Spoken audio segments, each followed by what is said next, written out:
Hi, I'm Dr. Kimberly Moore, host of the Envision More Workforce Insight podcast. Join us as we explore workforce and leadership through an innovation lens with leaders from across the country in every industry. Whether you're in education trying to crack the code for workforce or industry seeking to address your workforce talent strategy, or maybe you just need to be inspired, we've got you covered. Tune in, save us as a favorite, and let's innovate together.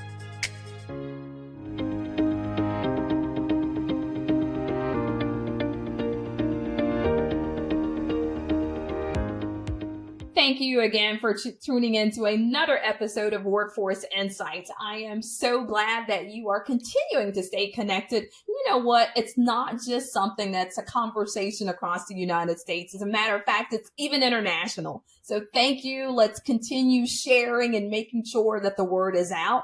Remember, Workforce Insights is really where education, government, industry, and nonprofits are coming together. They're using a whole lens on innovation and leadership, and we're bringing leaders from across the country, literally sharing what the trends are in their respective areas, talking about collaboration, lots and lots of different topics.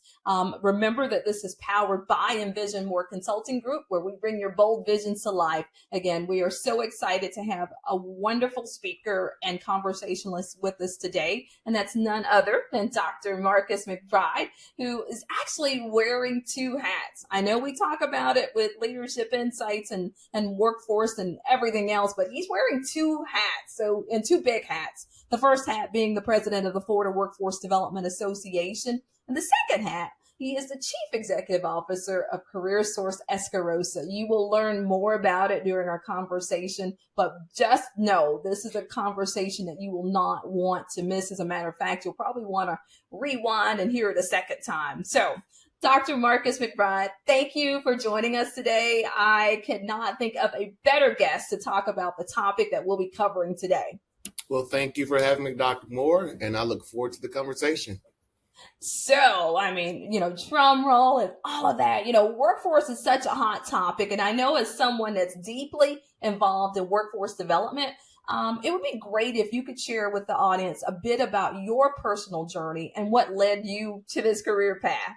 I get that question often about what led me into workforce, and it is quite simple. I actually got my first job out of college, and I worked with families that were struggling. And I worked with families providing wraparound services. And being a young college graduate, I was hungry to know how can I help these families be self-sufficient? How could I help them with their recoveries and with their reunification plans? And one of the things that became very apparent to me is that many of them fail to know how to navigate different systems to make ends meet for the family. And going back to graduate school, one of the things I was very interested in is how do you help people fail well, be resilient, bounce back, and really, master this thing called life and be able to take care of yourself. So when I ended in workforce, if you'd asked me 15, 16 years ago, hey, what do you want to do after? I probably wouldn't have said workforce development, but it was absolutely what I wanted and what I needed to do because I wanted to be able to help people be able to take care of themselves. And there's nothing like the power of work. So that's how I ended up in workforce. I know wholeheartedly that it is the greatest tool to provide for our families and for our communities. And, you have to have a strong workforce and it begins at home and spreads out in the community. So here I am. I love it. The whole idea of connecting to something that you're passionate about and having that be your work and or career. And, it's always that adage, and I know our listeners will probably agree to this, that if it's something that you're passionate about, it's really not work. It is mission that you're carrying out. So that's so great to hear. And I think about that. Not only are you focused in on your service area, for those of you, when I say, Escarosa, that's Pensacola, Florida. But now I think about the hat that you wear, and it's for the state of Florida. So as the president of the Florida Workforce Development Association, how do you collaborate with other stakeholders to, drive meaningful change and progress? Because we know, Florida is known for some of its cutting edge work, and especially in the area of workforce. So it makes it even more of a topic for our listeners to want to know more about. But how do you collaborate with other stakeholders to make that change happen that needs to happen? One of the greatest resources that I have with the Florida Workforce Development Association is my colleagues. There's a strong network of other CEOs across the state of Florida, and they have been doing a lot of this work for many, many years. And so the idea to be able to leverage different relationships and work with our partners at Career Source Florida and Florida Commerce is really a great way to learn how to support the work that we do every day, and we rely on each other for our best practices and how do we do our trainings. Everything just comes together under the umbrella of Florida Workforce Development Association. But I can tell you this right here: my colleagues across the state and myself are very passionate about workforce. And when we're looking at how do we set up our communities for success and how do we set up the state of Florida for success, we're definitely tapping into all of our talents to make sure that we're having the conversations in the room with each other and making sure we're preparing our teams on the ground just to be able to do the work. Because I always say, when you walk into the resource room at any of the one-stop centers here in Florida or anywhere, you have people in there that are trying to meet people where they are, working with employers and job seekers. But I tell you what, it's really, really hard when you're trying to be all things to all people to make it work. And so our teams are really, really getting out there to do the work, feet on the ground, and we're trying to make sure we're having those necessary conversations from a policy standpoint, from a best practices standpoint, from how do we be great advocates for what we need in our communities and for the state of Florida. So I think collectively, FWA is probably one of the best resources that I've had and best professional networks that I've been a part of since I've been, in the state of Florida.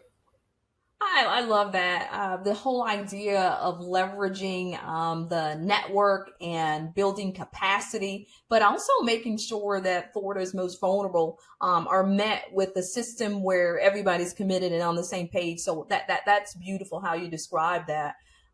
As we know that, I mean, as much work we can put into being on the right page, there are challenges that, just pop up.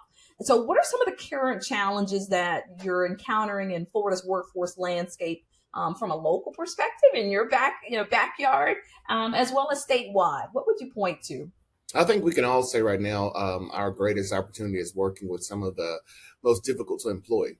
And as we see that unemployment number goes down, we'll continue to work with people with probably some organic barriers to employment that we've got to really help them be able to see how can they get the skills and training that's necessary to be successful.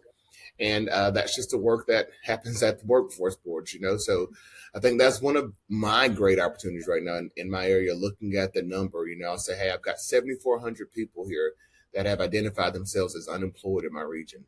How am I tackling that number? How am I working with them? How are the teams here seeing how do we put those people in a place where they can be employable? And 9 times out of 10, those individuals who have been unemployed or underemployed for a while, they are not ready to go to work tomorrow. It's right. That process of getting them ready to go to work and re-engage in the workforce is always a great opportunity. And I would say many of my colleagues will do that same thing. And when we look at as Florida continues to shine with unemployment and putting people to work, we also know that the flip side to that is the cut in funding for workforce, right? It's like you're doing so well that you don't need this funding for all of this funding for workforce. So there have been some major cuts in from the federal side of workforce development dollars we owe. And, we're feeling the pain across the workforce system. And so I'll tell you that it seems that the number is lower and, you're working with less people because of the lower unemployment, but you're working with some of the most difficult to employ, and those resources that are needed for that population sometimes surpass any other things because of the acuity of need. So it is a great opportunity to have, because we have to do this work, and we've got to, at the end of the day, we've got to buckle down and see how do we continue to provide those resources for our community. And listeners, I would love for you to stick a pen in this and think about this. So, one of the things that, Marcus has just shed light on is just the low unemployment rate being experienced in Florida. And you think, let's, bring out the balloons and let's be excited about this. But then there is a smaller number, but these are the individuals that, maybe have had other challenges. And as he mentioned, not ready to go out day one. And so what does that look like? We all know, having actually walked down the path that Marcus is in and having been the CEO for one of the workforce boards, I know how difficult, because you actually need greater resources at that point and not fewer resources. So leaders, I know that you are listening around the world, that this is not just a conversation or an issue for the Florida workforce system, but wherever you are, whatever state you may be in, that this becomes relevant and a topic of concern that we all need to join forces on. So, Marcus, thank you for bringing that to our attention. And I think at the same time, you all have band together and you all are working collaboratively. What have you seen the role of innovation play in addressing some of these challenges and seizing these opportunities? There's probably over 560 years of experience in the FWDA combined, right? And a lot Can I ask you to repeat that again? What did you say? Over 500 years? 60 years of experience. Oh my gosh. Collectively across Florida Workforce Development Association. So all of my colleagues, myself, we took a survey and identified how many years of experience you had in workforce. And right. we're looking at, ways that we can leverage off each other and, continue to have, get those best practices. And when I looked at that number, I was like, wow. The great part about it, you have some people like me who are new to the system in Florida. Right. You have some people that have a historical approach because they've been here for a number of years. And when you talk about innovation, it's great because they have this historical perspective, being able to say, like, right, this is a great idea, or thinking of ways of being innovative from technology, of networking, of combining resources, all those things. And then they can also say, I remember when. Yes. Right. And this is how it looked at that point. And these were some of the pitfalls then. So as we're being innovative, let's make sure to be conscientious about those different elements that could possibly be, continue to be issues when you're trying to be innovative. But I'll tell you, the best practices and working together with the system is probably, Dr. Moore, the better part of my job, because you need those people to help sharpen you. That right. You can pick up the phone and say, "Hey, I have a question." Yes. Or what are you doing here? And I always say that is the power of the network, because of the CEOs, the collective power, being able to have conversations, identifying what is pressing for all of the issues that could,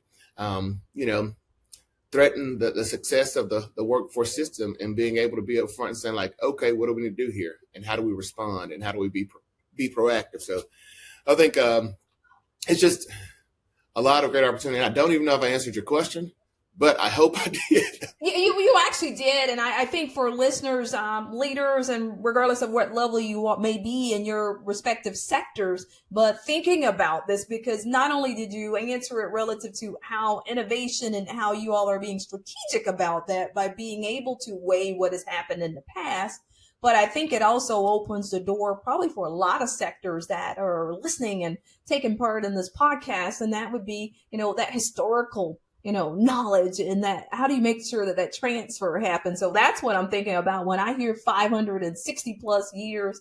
I'm thinking that's so great for the system now, but how do you capture that to keep that going? So it sounds like your network is very much entrenched in not only the collaboration, but making sure that the system remains successful, even as some of the colleagues may move into their second chapter. So thank you for that. How have you all thought about technology? Because of course that's part of innovation, but how have you all used technology to tackle some of your workforce initiatives to better serve job seekers and employers? Well, the technology expansion has definitely happened since COVID, right? Prior to COVID, we were, pretty much face to face in lobbies and in brick and mortar buildings to provide all of our services. Post COVID, it's totally different. The landscape has changed. And we provide a lot of different training resources online and via the web. And we also have to be mindful of the population that has, lower technical acumen. They don't have the computer skills. They can't navigate different platforms for online training. So they can't access something even if you put it out there for them, because in some communities, they don't have broadband. So they're struggling with access in multiple levels. But we continue to look at that level of providing service. And we're talking about how we improving our technology for the people that we serve. Right. Customers that use virtual appointments, like our meeting here. We have customers that are very savvy with that. They're able to handle their appointment over the phone or internet here and ask questions with their career advisors, check in, check out. That's easy for some people, but it's the person who's probably had no training, like I was, my mom, or when she was navigating the different platforms, it was eye opening because you got forced into it. Now she has an iPhone and she's able to FaceTime a little bit and reply back okay. But in the days of like, hey, you've got to adapt to this.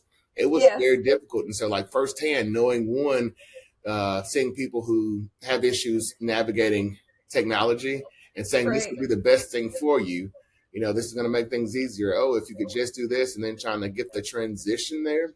Yes. Right. For them mentally and trained up wise, it's pretty interesting, Dr. Moore, when you talk about technology, because it's so much that we could use. Our different platforms, Metrics, Coursera. Let me stop name dropping because I don't want to give any a shout out here unless they're sponsoring the spot here. So we'll go back. We have a lot of platforms that we use. Yeah. So lots of platforms. And when I think about it, so that's how you all are tackling job seekers. What have you seen with regard to employers and closing the gap or opening up opportunities using technology? What does that look like? The first part, I think that I really got an eye-opening experiences with the virtual job fairs. Yes. Right. A virtual job fair. How do you do a virtual job fair? How do you wait in the lobby, go to a table, walk around the room, different employers virtually? That was eye-opening for me. And then bringing employers on, small, medium, and large size companies, and saying, how can we help you? Even if we're not doing face-to-face services, or how do we help you with the different tools that we use? So our training platforms is one, our Employ Florida system for posting jobs and being able to do that, that Match.com relationship with the job seeker and employer to make sure that one, the skills align and the interest from a job seeker standpoint. And also that it's the company and a place of desire for the candidate. So we just don't want to put people in any job. And we're saying, let us help you develop your career and find your future career, so that is on a trajectory of, going to high skill and high wage, so that you don't look, say 10 years from now, the job that I had is been, phased out due to automation because it was lower skill, low wage. And so we're really looking to make sure that we're putting, people up for success in the community for those high skill, high wage jobs. By way of technology and employers, I think they really appreciate the platform for training, because they can train their current workforce or future workforce. And they can require some training pieces or different assessments before they even hire individuals, just using some of the resources we provide. So I was asking, before you do any other thing for reaching out and seeking employees, come talk to the business services team here, because that's what they do every day. Yes. Right. And so, and we want to, and we want their business. I would say, I don't want to be the best kept secret in the paper. Right. And the system doesn't want to be the best kept secret across the state. And so for the employer perspective, there's so many different resources that we offer for technology and training, upskilling your current workforce, and also your future workforce in your community. So I love that. So listeners, and I know there's lots of decision makers that participate and listen in on the podcast. Let's continue growing it. But I mean, here you're hearing of a great resource, a resource that we're in particular talking about for here in Florida. But again, the great thing about this is the network that's nationwide. So whether you're thinking about your incumbent workforce or whether you're thinking about attracting that new talent, that here's a pipeline and resource and services right there at your fingertips. And I always call it value added. There's not a cost, but value added. Absolutely. So meeting talent and training needs, that's on the top of every employer's wish list. And it's just crucial. Can you elaborate on the strategies that your system is using right now in this regard? What are some of those strategies to make sure that you're getting the right talent at the right time? Some of the tools and strategies that we're using to make sure that we're getting the right talent. Yeah, that our employers are getting the right talent at the right time. You're partnering. What does that look like? Has that changed very much since, post-COVID? I'll tell you one of the new initiatives in the past year, the Education and Industry Consortiums that what was brought forth to the workforce boards by Florida statutes of last year have really, further along a conversation that has always happened at the workforce board, but it's been an intentional process for our thought leaders in education and industry to sit in the room and provide feedback to make sure that we're able to identify some of those best strategies for identifying that talent and tapping into what are our school boards producing, what do we have at the local tech colleges, what do we have at our training academies, to say that when employers are looking for talent, where do they go? And if we're looking to attract major industry here or some other employers, when we sit around and we say, what is the talent pipeline?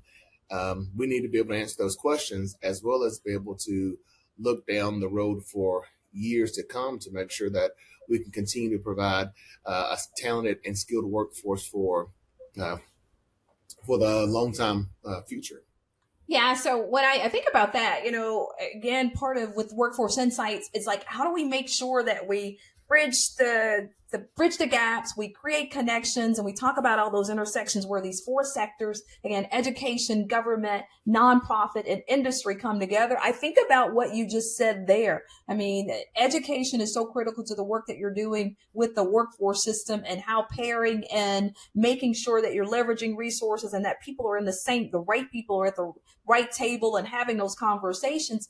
That's how our employers will remain strong and certainly not just surviving, but thriving. It's because of that coordination. So listeners, if you happen to be an educational institution, absolutely make sure that you're working with your workforce boards across the nation, definitely in Florida, but across the nation. This is something that you all want to have each other's numbers on speed dial. So when I think about what you just said and some of the strategies, or at least what Florida's looking at, and I suspect across the nation as well, it's a lot that when you're thinking about the job and the hat that you're wearing, two hats, what in your opinion is a key ingredient for being an impactful leader in the workforce development sector? Because it's not 8 to 5. It's a 24/7 gig that you sign up for. So what does that look like? What are some of the key ingredients?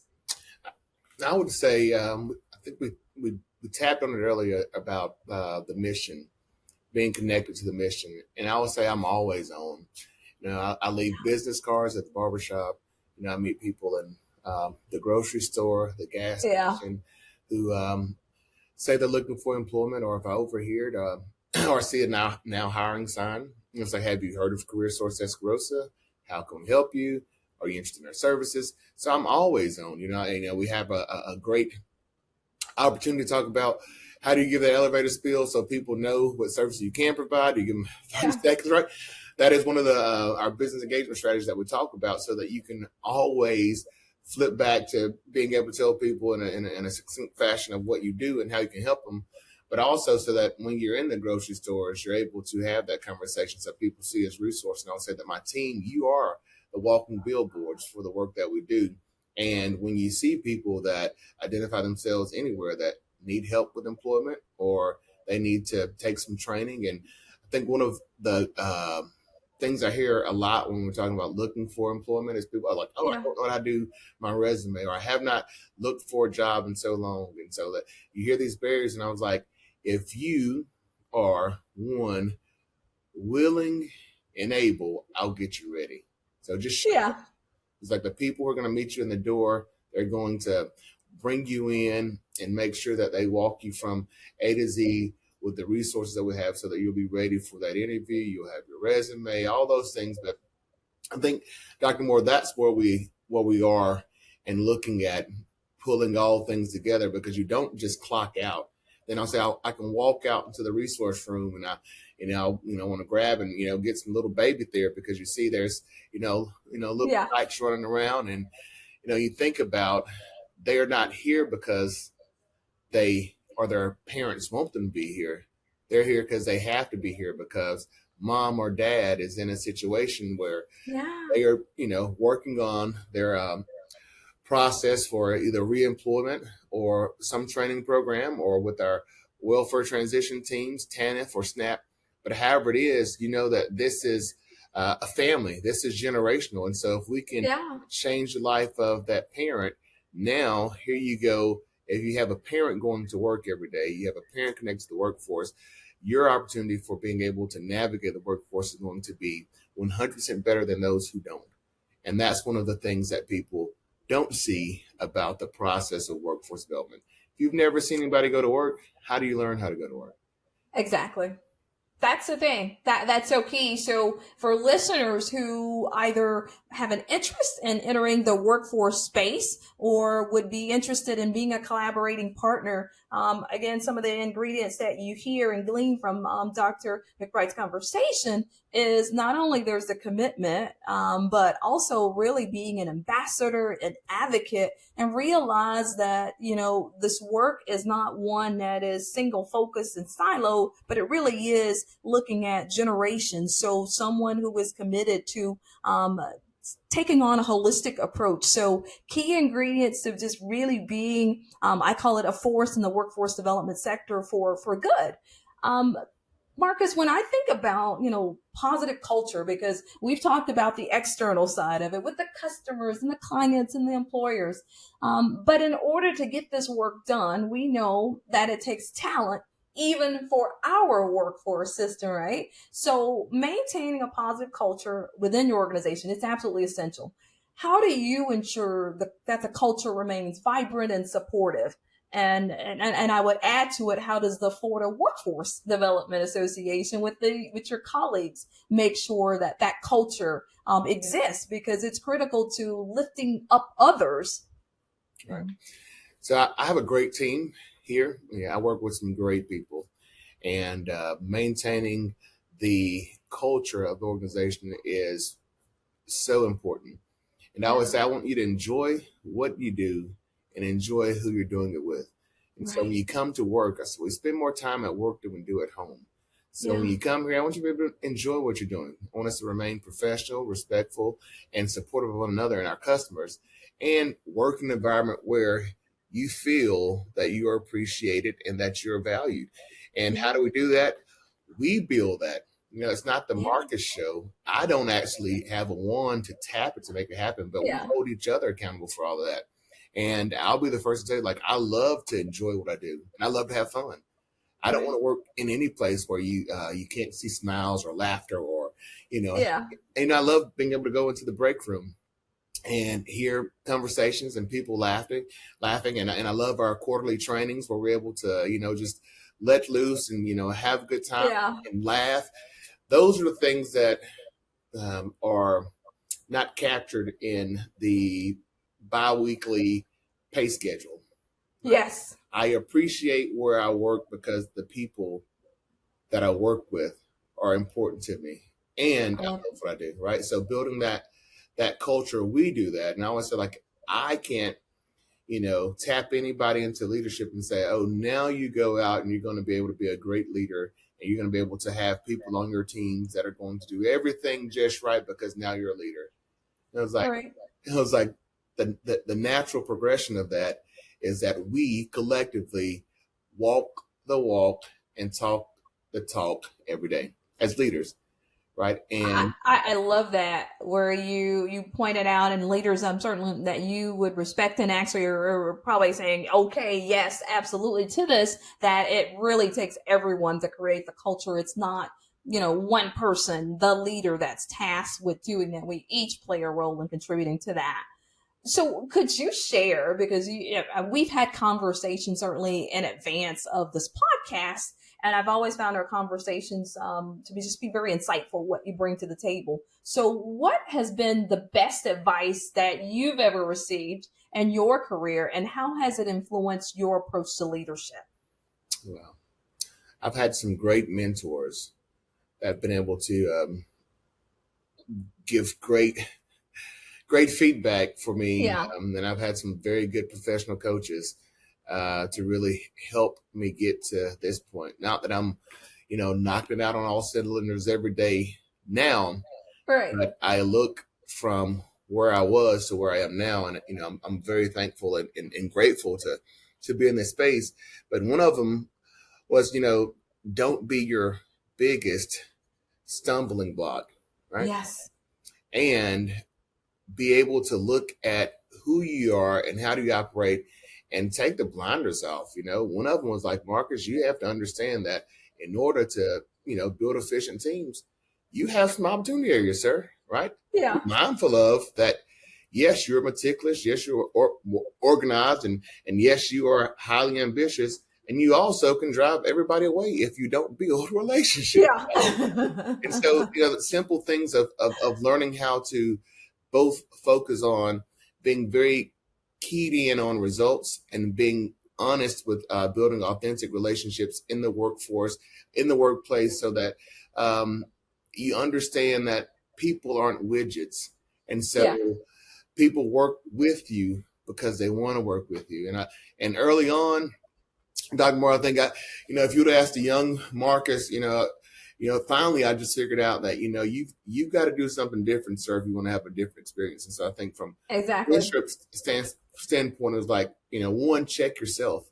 Right. And I was like, every morning when I'm on my way to work, like I try to have some real conversations with Marcus, right, about, the day, about, just positive affirmations of where I want to be. And I'm always like, Lord, I just want to make sure that I show up to do my best and I don't mistreat any of your children. Right.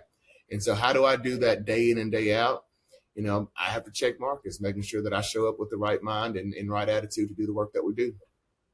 I love that. Listeners, you'll probably want to. I mean, I could see that being absolutely posted. The whole idea of making sure that you're not your own stumbling block, and always looking at self inspection as the first place. But also, when I'm listening to what you're saying, and of course working with clients across the nation, and even I was reading more recently an article in Forbes that talked about empathy being one of the greatest traits that leaders need in order to be effective. I love how you've pointed that out and how it has been a journey. And I think it's also important that our listeners understand that leadership is it's not a destination. It's a continuous journey of growing. And I love how you were able to share that. And last but not least, and I could certainly, please know that you are always invited back to the Workforce Insights podcast. But one more question for today. So what do you see on the horizon for Florida's workforce development? And how are you and Florida's workforce development system preparing for that? What does that look like? So the Florida workforce system transformation has provided a lot of opportunity for the workforce boards. We've just transitioned from 24 boards to 21 boards. And so we have some areas that are combining, and we have some areas that have been restructured. And because I don't have the different boards in front of me, I won't dare make mentions. But so my colleagues have seen some transitions, and that we've still, no matter what changes in policy, in legislation, or in statute, no matter what changes, what happened Monday through Friday in these buildings and workforce centers, we've got to serve the people. Yes. So no matter how many times we change or realign or restructure, the people have to be served. And so we have been focused on serving those customers and making sure that we're bringing along all things important from policy standpoint and statute standpoint, saying like, how do we make sure that we know that we know that we know because we're doing what's right and what's been put in front of us, but also that we're not letting the customers feel any of those changes. And so that's the most important part. Like we are nimble, we're realigning resources for this bucket, for that bucket, and for that bucket. But the most important thing that my colleagues and I across the state want to say is that the customers won't feel that. Because this is the I love that, because every industry across the country and world, I mean, we talk about change, experiencing change, talk about innovation and transformation, but how we do that matters. And whole idea and notion that you all have kept your eye on your primary customer, and that is the job seeker, those that are coming in that need that service, that need that support. I call that the drop the mic moment. Marcus, I absolutely, I mean, listeners, this is really, again, we're talking about Florida's Workforce Development Association as well as Career Source Escarosa. But what I hope that you hear more importantly from this is also about the leadership insight that you've heard, not only Marcus's focus on leadership and approach, but you've heard the system of Florida and how they're tackling what would be for a lot of people just a huge lift, and they're making it seem seamless. So Marcus, I want to thank you for joining me today for a great conversation.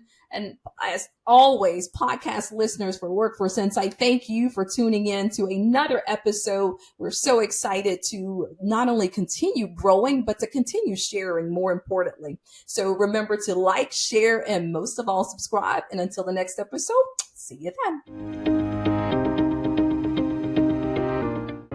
Thanks for tuning in to the Workforce Insight podcast, powered by Envision More Consulting Group, where we bring your bold visions to life.